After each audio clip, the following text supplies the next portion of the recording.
रूस यूक्रेन युद्ध के बीच दोनों देश लगातार अपने अपने पक्ष में दावे कर रहे हैं। इसी क्रम में अब यूक्रेन के राष्ट्रपति वोलोदिमीर ज़ेलेंस्की ने दावा किया है कि रूसी सैनिक यूक्रेन की आर्म्ड फोर्सेस से डरे हुए हैं। कीव इंडिपेंडेंट के मुताबिक ज़ेलेंस्की ने बताया कि उन्हें ये बात रूसी सैनिकों की इंटरसेप्टेड बातचीत से पता चली है। ज़ेलेंस्की ने यह भी कहा कि रूस में हार स्वीकारने और यूक्रेन से सेना हटाने का साहस भी नहीं है।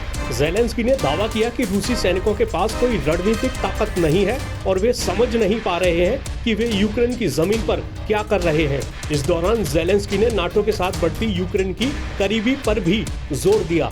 रूस यूक्रेन युद्ध 4 महीनों से ज्यादा वक्त से जारी है।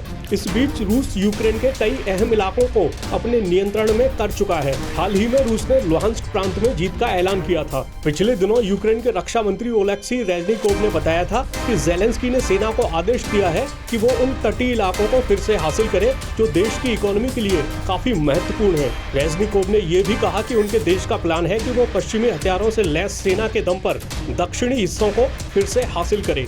उन्होंने ये भी कहा कि पश्चिमी देशों को यूक्रेन के लिए हथियारों की सप्लाई को और तेज करना चाहिए। उधर रूस के राष्ट्रपति व्लादिमीर पुतिन ने हाल ही में पश्चिमी देशों को खुली चुनौती देते हुए कहा कि वे चाहें तो रूस को युद्ध क्षेत्र में हराने की कोशिश कर सकते हैं। इस दौरान पुतिन ने यह भी कहा कि रूस ने अभी तक गंभीरता से कुछ भी शुरू नहीं किया है।